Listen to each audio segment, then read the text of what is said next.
Hello friends, welcome back to my YouTube channel. মই অনুৰাগ শৰ্মা আপোনালোক সকলোকে পুনৰবাৰ স্বাগতম জনাইছো মোৰ YouTube চেনেলটোলৈ। আজি মই আপোনালোকৰ সন্মুখত এটা নতুন ভিডিঅলৈ উপস্থিত হৈছো আৰু আজিৰ ভিডিঅ'টোত মই আপোনালোকৰ সৈতে শেয়াৰ কৰিম, ডিসকাস কৰিম, ক্লেৰিফিকেশন দিম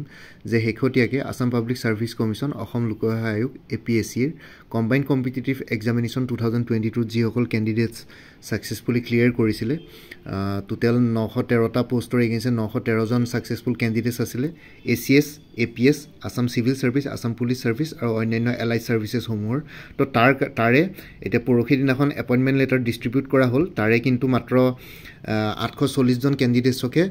appointment letters distribute kora hol out of 913 candidates appointment letters have been distributed to 840 candidates only who have successfully cleared APSC CC for ACS APS and allied services ঠিক আছে তো basically এই বস্তুটো কিয় হল এতিয়া 73 জন candidates ইয়াতে বাকি থাকিলে তো আপোনালোকে দেখিছে 913 ৰ পৰা যদি 840 মাইনাস কৰো তেতিয়া হলে 73 ক্যান্ডিডেটস থাকি গল what happened to remaining 73 candidates তো হেতু কোৱেশ্চন আপোনালোকে বহুতে মোৰ কমেন্ট সেকশনত খুদি আছে why their appointments were put on hold by the Assam government ঠিক আছে বাকি 73 জন প্ৰাৰ্থীৰ কি হ'ব অসম চৰকাৰে তেওঁলোকৰ নিযুক্তি কিয় স্থগিত ৰাখিছে তো বেসিক্যালি ইয়াতে বহুত গিটা ৰিজনস হ'ব পাৰে মই ৰিজনস গিটা দি আছো ঠিক আছে তো হেই গিটা একদম প্ৰিসাইজ ৰিজনস নহব পাৰে বৰ্তমানৰ তেওঁলোকৰ নিযুক্তিটো কিহৰ কাৰণে বাতিল কৰা হৈছে বা হোল্ডত ৰখা হৈছে তো হে 73 জন ক্যান্ডিডেটস যি সকলে সাকসেসফুলি ক্লিয়াৰ কৰিছিল কিন্তু তেওঁলোকৰ এপইন্টমেন্ট লেটাৰস এতিয়া বৰ্তমান দিয়া হোৱা নাই তো তাৰে ৰিজন হ'ব পাৰে তেওঁলোকৰ ডকুমেন্টস ভেৰিফিকেশন কিবা প্ৰবলেম পাইছে তেওঁলোকে যি ডকুমেন্টস শো কৰিছে হেতুত কিবা এক্সপায়াৰি ডেট পাৰ হোৱা ডকুমেন্টস শো কৰিছে আই থিংক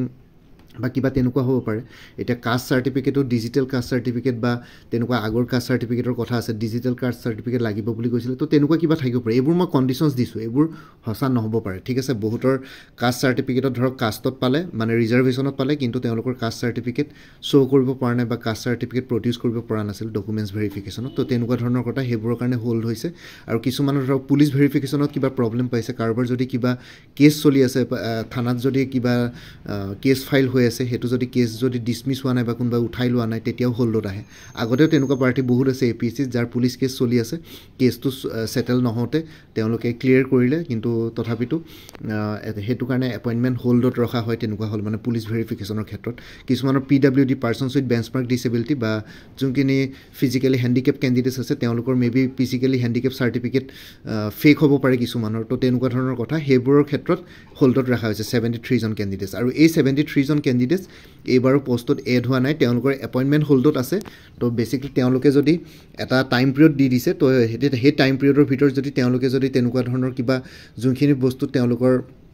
প্ৰবলেম পাইছে ডিসক্ৰিপেন্সিজ পাইছে তো হেখিনি যদি তেওঁলোকে সলভ কৰিব পাৰে বা প্ৰডিউস কৰিব পাৰে কমিশনৰ আগত আসাম গভৰ্ণমেন্টৰ আগত তেতিয়া হলে তেওঁলোকৰ আকৌ এপইন্টমেন্টটো দিয়া হ'ব হোল্ডৰ পা গুছাই আনি পেলাই তেওঁলোকৰ এপইন্টমেন্ট দিয়া হ'ব কিন্তু এজ অফ নাও 73 জন ক্যান্ডিডেটসক হেতু কাৰণে হোল্ডত ৰাখিছে বেলেগ একো নাই এইখিনি পোষ্ট এতিয়া নতুন 2035 পোষ্টত এড নহয় খালি এইখিনি হোল্ডত ৰাখিছে কাৰণ এইখিনি বস্তুত প্ৰবলেম পাইছে কিবা সাৰ্টিফিকেট ফেক আছে বা কিবা গ্ৰেজুৱেচন সাৰ্টিফিকেটৰ ফেক আছে বা কোনবাই গ্ৰেজুৱেট নোহাকে এপ্লাই কৰিছে বা কিবা তেনেকুৱা ধৰণৰ কথা ঠিক আছে তো হেই তেনেকুৱা ধৰণৰ কথাৰ কাৰণে বা PWD ক্যান্ডিডেটছৰ সাৰ্টিফিকেট ফেক ওলাইছে বা তেনেকুৱা ধৰণৰ তেওঁলোকে কিবা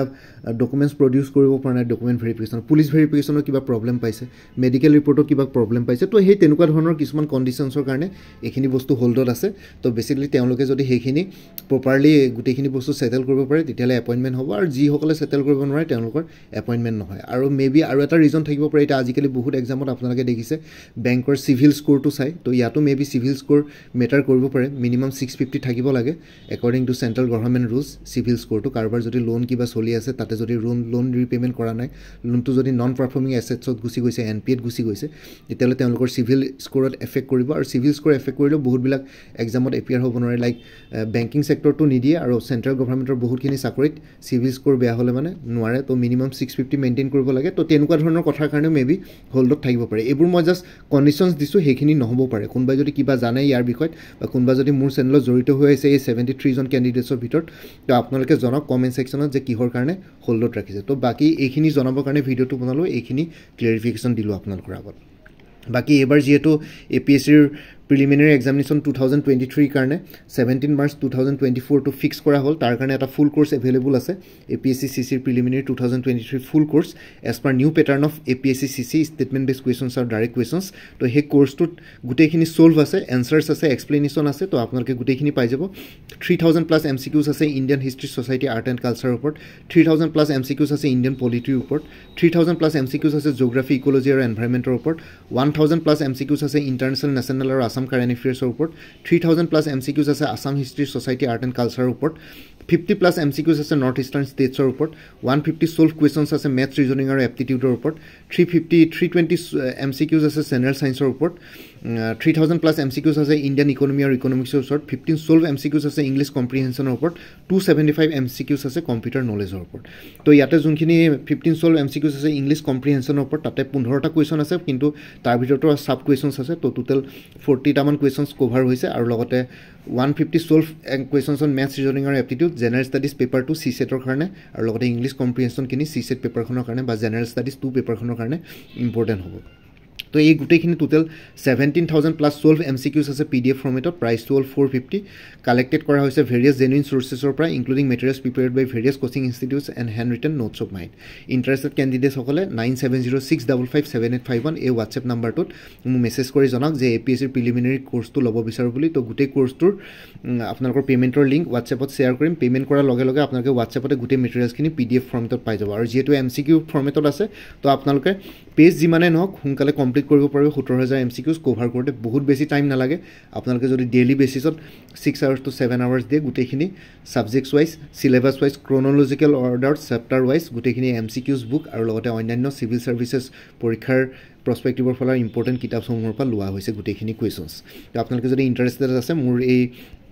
WhatsApp নাম্বাৰটোত মেছেজ কৰি জনাওক যে APSC কোৰ্সটো ল'ব বিচাৰো আৰু এবাৰ ৰিপিট কৰিছো 9706557851 এটো WhatsApp নাম্বাৰ এই নাম্বাৰটোত কল নকৰিব কলৰ কাৰণে এভেইলেবল নহয় মেছেজৰ কাৰণে এভেইলেবল আছে আৰু বাকি অন্যান্য ACS APS এলাইড সাৰ্ভিসেছ আৰু লগতে APSC CC 2023-24 বুলি হে সকলো ধৰণৰ সেপাৰেট প্লেলিষ্টৰ লিংক এই ভিডিওটোৰ ডেসক্ৰিপচনত দিয়া আছে হে প্লেলিষ্টসমূহ চেক কৰিলে মানে এই পৰীক্ষাটোৰ লগত জড়িত সকলো ধৰণৰ ইম্পৰ্টেণ্ট ভিডিঅ'সমূহ পাই যাব লগতে মোৰ আৰু এটা চেনেল আছে অনুৰাগ শৰ্মা অসম আইকু বুলি হে চেনেলটোৰ লিংকটো এই ভিডিওটোৰ ডেসক্ৰিপচনতে দিছো আপোনালোকে হেতু চেনেল সাবস্ক্ৰাইব কৰিব পাৰিব সো ভৱিষ্যতলৈ এনেকুৱা কম্পিটিটিভ এক্সামছ বিলাক দিয়াৰ ক্ষেত্ৰত আৰু অলপ এক্সট্ৰা গাইডেন্স পাই যায় বাকি এই ভিডিওটোৰ ডেসক্ৰিপচন আৰু কমেন্ট সেকশন চেক কৰিব এই কোৰ্সটোৰ ডিটেইলছটো এই ভিডিও ডেসক্ৰিপচন আৰু কমেন্ট সেকশনত মই দি দিছো তাতে চাই পেলাই আপোনালোকে মোৰ লগত যোগাযোগ কৰিব পাৰিব কোনবা যদি ইন্টাৰেষ্টেড আছে আৰু লগতে APSC প্ৰিলিমিনাৰী অকল নহয় আসাম কোঅপাৰেটিভ এপেক্স বেংকৰ assistant APSC child development project officer তাৰ পিছত উইমেন এণ্ড চাইল্ড ডেভেলপমেন্টৰ যোনটো ষ্টেটিষ্টিকেল এসিস্টেন্টৰ পোষ্ট ওলাইছে আৰু লগতে আসাম ডায়েৰী ইকুইপমেন্ট 2023 এই সকলো বিলাকৰ ষ্টাডি মেটেৰিয়েলছৰ পেকেজ এভেইলেবল আছে কোনবা যদি ইন্টাৰেষ্টেড আছে মোৰ লগত এই WhatsApp নাম্বাৰটোতে যোগাযোগ কৰি জনাওক যে কোনটো কোৰ্স ল'ব বিচাৰো হেতু মতে আপোনালোকক মই পেমেন্টৰ লিংক দিম পেমেন্ট কৰাৰ পিছত আপোনালোকে নিজৰ WhatsApp নাম্বাৰতে গুটেইখিনি ষ্টাডি মেটেৰিয়েলছ PDF ফৰ্মেটত পাই যাব তো বাকি ইমানে আছিল এইখিনি জনাবৰ কাৰণে ভিডিওটো বনালো বাকি এই ভিডিওটোৰ ডেসক্ৰিপচন আৰু কমেন্ট সেকশন চেক কৰক ইম্পৰ্টেণ্ট কথাসমূহৰ বাবে ইম্পৰ্টেণ্ট ইনফৰমেশ্যন বিলাকৰ বাবে আৰু লগতে কোৰ্স ডিটেইলছটোৰ কাৰণে বাকি